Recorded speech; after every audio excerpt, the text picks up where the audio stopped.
यानी जो हमारा विकास है वो स्पाइरल है, सर्पिलाकार है, एक तरह से वक्राकार है, वो लीनियर नहीं है, एक सीधी रेखा में नहीं। इस तरह से हम इसको समझ सकते हैं कि डेवलपमेंट इस तरह से ना होकर ऐसे है, यानी ऐसा नहीं है, लीनियर नहीं है, स्पाइरल है। अब इसका मीनिंग क्या है? देखिए, हमारे विकास की इतनी अवस्थाएं अभी हमने पहली क्लास में भी देखा कि जी हमारा डेवलपमेंट की बात करें, ग्रोथ की बात करें, वो एक समान गति से नहीं चलता है। अगर किसी अवस्था में वो तेज गति से है तो किसी अवस्था में धीमी गति से। एक समान गति से अगर वो बढ़ता तो लीनियर था, यानी लीनियर का अर्थ ही यह है कि समान समय में समान परिवर्तन, इक्वल टाइम इंटरवल में इक्वल चेंजेस अगर उसमें आते हैं तो वो लीनियर ग्राफ को बनाएगा। लेकिन ऐसा नहीं होता। आप शिक्षा के क्षेत्र में देखें, चाहे आप सोशलाइजेशन के प्रोसेस में आप देखें, जैसे अगर मान लो 2 साल के बच्चे की मैं बात करूं, इतना सोशलाइजेशन नहीं होता जितना अर्ली चाइल्डहुड में हो जाता है, तो एक समान गति से नहीं बढ़ता और वो स्पाइरल है। स्पाइरल का मीनिंग समझना जरूरी है। जैसे आपके शरीर की आकार में भी एक समान चेंजेस नहीं आए, तो अब स्पाइरल क्या है यह समझना जरूरी है। देखिए, इसमें यहां पर मनोवैज्ञानिक ये मानते हैं कि बच्चा पहले किसी परिवर्तन को प्राप्त करता है, चेंजेस को एक्सेप्ट करेगा, प्राप्त करेगा, और उस चेंजेस को प्राप्त करने के बाद उसको स्टेबल बनाएगा। क्या करेगा? उसको स्थिर बनाएगा। कैसे? जैसे एक बच्चे ने अगर मान लीजिए शुरू में बैठना सीख लिया, तो उस बैठने की कला को वो कम से कम 2-3 सप्ताह दोहराएगा, महीना भी दोहरा सकता है, 2 महीने भी। और जब वो बैठना उसका स्थिर हो जाएगा, उसके बाद वो खड़ा होगा। और अब वो खड़ा होगा तो ऐसा नहीं है कि उसी दिन चलना दौड़ना सीखेगा, नहीं, उस खड़े होने को वो स्टेबल बनाएगा। यानी पहले चेंज लाया, फिर उसको स्टेबल बनाया और फिर नए चेंज की तरफ बढ़ा।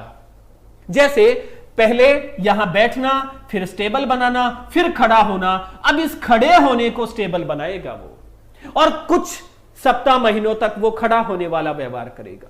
फिर एक नया चेंज लेके आएगा और वो है चलना, और उस चलने को वो कुछ समय तक दोहराएगा। कब तक? जब तक कि वो स्टेबल ना हो जाए। और जैसे ही वो स्टेबल होगा फिर वो एक नया चेंज लेके आएगा, दौड़ना। तो इसी तरह से हमें ध्यान में रखना है कि सोचिए कि क्यों आपकी टीचर आपसे बार बार 1 बनवाती थी। एक बार में जब आपने 1 बना लिया तो स्टॉप क्यों नहीं किया उसको?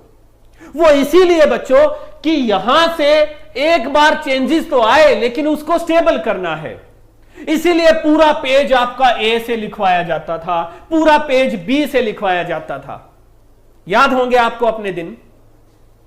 तो ध्यान यह रखना है, पहले चेंजेस, फिर स्टेबल, फिर नए चेंजेस, फिर स्टेबल। यह है स्पाइरल डेवलपमेंट। एक जिम में वर्कआउट जब आप करते हैं तो आपने देखा होगा जो भी वहां पर जिम करने वाला व्यक्ति है वो पहले किसी वेट के साथ एक्सरसाइज करता है, और जब उस वेट के साथ वो कंफर्ट हो जाता है, अडप्ट हो जाता है, फिर नया वेट उसमें डाल लेता है। अब उसके साथ वो एक्सरसाइज करेगा, और जब वो स्टेबल हो जाएगा, यानी नया वेट लगाया, स्टेबल किया, फिर नया वेट लगाया, फिर स्टेबल किया। उसी तरह से जब आप गाड़ी सीखते हैं तो वहां पर हो सकता है शुरू में 20 या 30 की स्पीड से चलाएं, जब आप स्टेबल हो जाएंगे तब उस 20 से 30 को बढ़ाकर आप 50 पे लेके जाएंगे, वहां स्टेबल हो जाएंगे, 70 पे लेके जाएंगे, फिर उसके बाद और ज्यादा बढ़ा देंगे। नेक्स्ट हम बात करें, growth and development is a joint product of heredity and environment, कि जो हमारा वृद्धि और विकास है वो हमारे वंशानुक्रम और एनवायरमेंट का ज्वाइंट प्रोडक्ट है। ऐसा नहीं है कि यहां पर हमारे विकास में हेरिडिटी की भूमिका नहीं या एनवायरमेंट की नहीं, इन दोनों का मिश्रण है। और कई बार पूछा जाता है ह्यूमन डेवलपमेंट इज प्रोडक्ट का अर्थ यह है कि हेरिडिटी और एनवायरमेंट के बीच में मल्टीप्लीकेशन का साइन आना चाहिए, यह प्रोडक्ट बनता है, प्लस का साइन नहीं होगा। इसलिए पूछा जाता है कई बार एग्जाम में कि मानव विकास परिणाम है वंशानुक्रम गुना वातावरण, इसमें प्लस माइनस नहीं करना है। प्लस माइनस यानी आप उसको निकाल देंगे, ऐसा नहीं है। जैसे मान लीजिए एक बार सब्जी दाल या जो भी आप बना रहे, बनने के बाद उनको मटेरियल को अलग अलग नहीं कर सकते, वैसा ही ये है कि हेरिडिटी और एनवायरमेंट, आज मेरे में से कोई हेरिडिटी निकालना मुश्किल है, या कोई मेरे से कहे सारा एनवायरमेंट वापस दो तो लेना वापस मुश्किल है। तो ध्यान ये रखना, ज्वाइंट प्रोडक्ट है, और जितने अच्छे हमें हेरिडिटी मिलेगी, जितना अच्छा एनवायरमेंट मिलेगा, डेवलपमेंट उतना ही ज्यादा होगा। ये एक डिबेट का विषय है, वो अलग से हम स्टडी करेंगे कि हेरिडिटी का कंट्रीब्यूशन ज्यादा है या एनवायरमेंट का। अब उसमें भी हमें ध्यान रखना है, जो बिहेवियरिस्ट हैं वो एनवायरमेंट का मानते हैं, और जो बायो को फॉलो करने वाले हैं, हेरिडिटरी ट्रेट्स पे फोकस करते हैं, वो हेरिडिटी का मानते हैं इंपॉर्टेंट। वो अलग एक विषय है। लेकिन तब तक आप ये ध्यान रखिए कि जो हमारा वृद्धि और विकास है, जैसे कि मान लो एक लड़की है कोई, या कोई लड़का है, उसके मदर या फादर एथलीट हैं, और वही ट्रेट उसमें हेरिडिटी से बच्चे में आए हैं, यानी उस पर्सन में जो स्पोर्ट्स एबिलिटी के ट्रेट थे वो बच्चे में ट्रांसमिट हुए, और उसके बाद उस बच्चे को वहां स्पोर्ट्स की ट्रेनिंग भी शुरू करवा दी गई। अब हेरिडिटी भी देखिए, ट्रेट भी वही थे, और वैसा एनवायरमेंट भी दिया, जल्दी से नरिशमेंट उसकी हो जाएगी, जल्दी से वो फुलफिल उनको कर लेगा, उसका विकास अन्य बच्चों की अपेक्षा आगे मिलेगा। तो ये ज्वाइंट प्रोडक्ट है। अब ज्वाइंट प्रोडक्ट में ध्यान ये रखना है, जैसे मैथ में होता था ना, माइनस प्लस में फिर आप कंफ्यूज होते थे कि -2 + 4 है, तो उसमें आप क्या रिजल्ट पाएंगे। उसी तरह से है यहां भी, कि यहां पर अगर हेरिडिटी पुअर है, एनवायरमेंट रिच है, तो यहां पर क्या करेगा, नरिश कर लेगा इसको। और यहां पर हेरिडिटी रिच मिली थी, एनवायरमेंट थोड़ा सा पुअर है, तो भी ये कहीं ना कहीं थोड़ा सा एडजस्ट कर लेगा। और दोनों ही अच्छे हैं तो बहुत अच्छी बात है, और दोनों ही पुअर हैं तो वो हमारे विकास को फिर प्रभावित कर देगा। तो ज्वाइंट प्रोडक्ट है, ये ध्यान रखना है। नेक्स्ट हम बात करें लर्निंग एंड एक्सपीरियंस और मैच्योरेशन। हालांकि हैं तीनों हमारी अलग बातें, कि यहां पर सीखने से, अनुभव से और परिपक्वता से हमारे विकास में काफी हेल्प मिलती है, या इनका काफी इंपॉर्टेंट रोल है। अब कैसे, देखिए, अगर मान लीजिए आप विकास की तरफ बढ़ रहे हैं, अगर वहां पर आपकी प्रॉपर लर्निंग ना हो, अगर मैं भाषा विकास की ही बात करूं और आपको स्टिमुलेटिंग एनवायरनमेंट ना मिले, तो सोचिए भाषा विकास में बाधा उत्पन्न हुई या नहीं। अगर मान लीजिए आप सोशलाइजेशन में आगे बढ़ रहे हैं और वहां पर एक सोशल रिच एनवायरनमेंट नहीं मिला, तो बाधा है। तो अनुभव से भी आदमी का विकास होता है, लर्निंग से भी होता है, और परिपक्वता।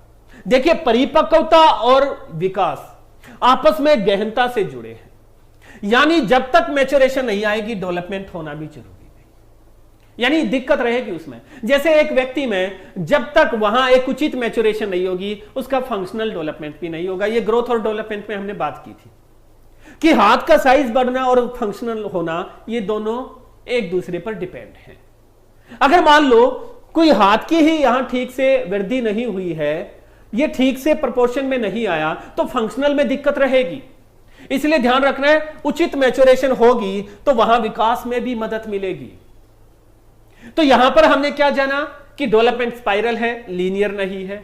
ज्वाइंट प्रोडक्ट है किसका, हेरिडिटी और एनवायरनमेंट का। और ये तो ऐसी टर्म है बार बार आपके सामने पेपर में दिखाई देंगी। फिर हमें ध्यान रखना है मैच्योरेशन। देखिए, maturation is a biological process, एक जैविक प्रक्रिया है ये। मैच्योरेशन में नो डाउट कि लर्निंग और एक्सपीरियंस यहां भी हेल्प करेंगे, लेकिन मैच्योरेशन ऐसा नहीं है कि सीखने से 2 साल में ही आप 12 साल वाली मैच्योरेशन ले आओ, नहीं, वो मुश्किल है। एक उचित समय पर आकर ही आप में वो परिवर्तन देखे जाते हैं। हां, ये है, अगर उसके साथ आप रिच एनवायरनमेंट दे, लर्निंग आप दे, एक्सपीरियंस दे, तो बच्चा अन्य की अपेक्षा उसको जल्दी प्राप्त कर सकता है। नेक्स्ट हम बात करें इसमें, अब यहां पर ध्यान रखना है कि जो हमारा डेवलपमेंट है, वो डेवलपमेंट इज प्लास्टिक, यानी लचीलापन होता है विकास में। ऐसा नहीं है हमारा डेवलपमेंट कि वो रिजिड हो। अगर रिजिड होगा तो बदलाव को स्वीकार कैसे करेगा। यानी यहां पर हमें यह ध्यान रखना चाहिए कि जिन कार्यों से हम मना करते थे, जैसे अक्सर आपने बच्चों को कहते सुना होगा, या छोटे जब वो होते थे तो वो कहते थे कि हमें शादी नहीं करनी, और जैसे जैसे वो एक मैच्योरिटी को प्राप्त हुए, उन्होंने शादी कर ली।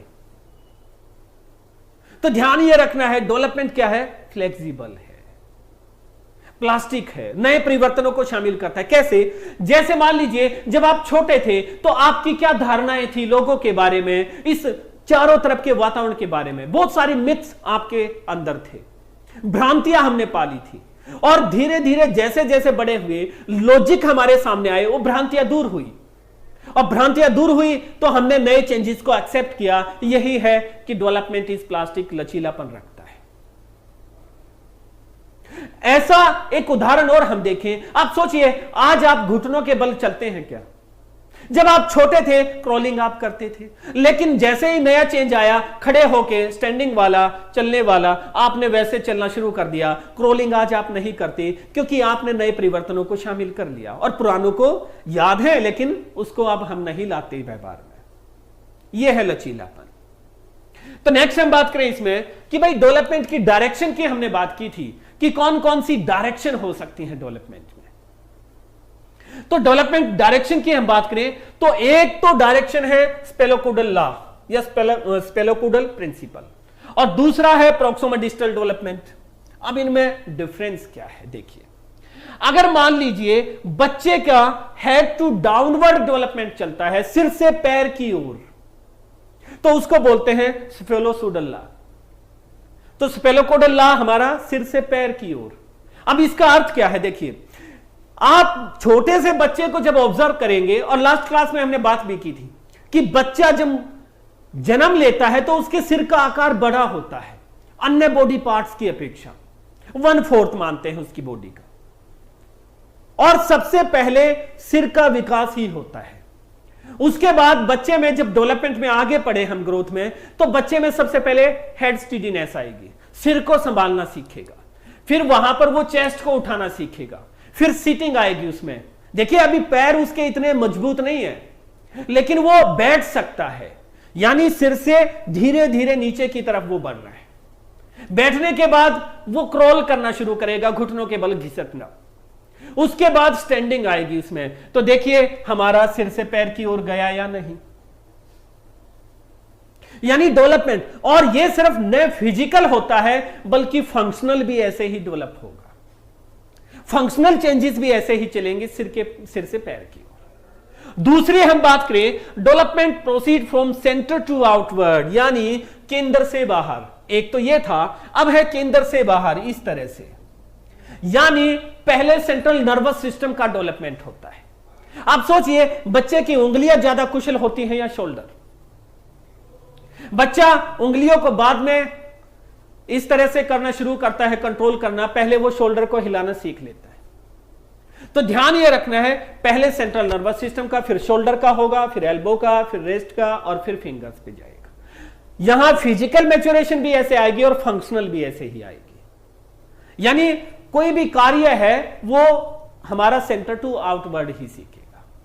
तो ये हमें ध्यान में रखना है, एक सिर से पैर की और दूसरा हमारा केंद्र से बाहर की ओर। इसलिए आप पाएंगे कि बच्चे की उंगलियां वो बड़ी छोटी सी होती हैं उसके इस मिडल पार्ट की अपेक्षा।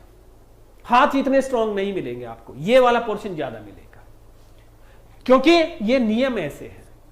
एक पिक्चर से हम इसको समझे, इस तरह से आप देख सकते हैं कि पहले तो डेवलपमेंट क्या चलेगा हमारा, हेड टू टो, इसको क्या बोलेंगे, सेफेलोपोडल लॉ, यानी सिर से पैर आप बोल सकते हैं, हेड टू टो डेवलपमेंट आप इसको बोल सकते हैं। और दूसरी हमने बात की कि भाई इस तरह से चलेगा, यानी इसको क्या बोल सकते हैं, प्रॉक्सिमल डिस्टल। प्रॉक्सिमिटी का अर्थ होता है समीपता, यानी केंद्र से बाहर की ओर। यहां पर फंक्शनल डेवलपमेंट पहले इस एरिया का, फिर यहां से, फिर यहां से, और लास्ट में यहां से। इसलिए आप सोचिए कि एक बच्चा हाथ को हिलाना पहले सीखता है या पेंसिल को पकड़ना, पेंसिल पकड़ना बाद में आता है उसमें। और वो क्यों आया, क्योंकि यहां इनका उंगलियों का डेवलपमेंट शोल्डर की अपेक्षा बाद में था। तो यह चीज हमें ध्यान में रखनी है। उसी प्रकार यहां पर सिर को संभालना बच्चा पहले सीखता है, बैठना पहले सीखता है और चलना बाद में, क्योंकि ये नियम ऐसे है। तो यहां पर हमने जो महत्वपूर्ण प्रिंसिपल थे उनकी बात की। एक और ध्यान रखना है, सीक्वेंस में जो पैटर्न की हमने बात की ना, डेवलपमेंट हमेशा सीक्वेंस में चलेगा हमारा। ऐसा नहीं है कि किसी स्टेज को हम पहले प्राप्त कर ले और किसी को बाद में, ऐसा नहीं है। इसीलिए मैंने कहा था यूनिफॉर्म पैटर्न होगा।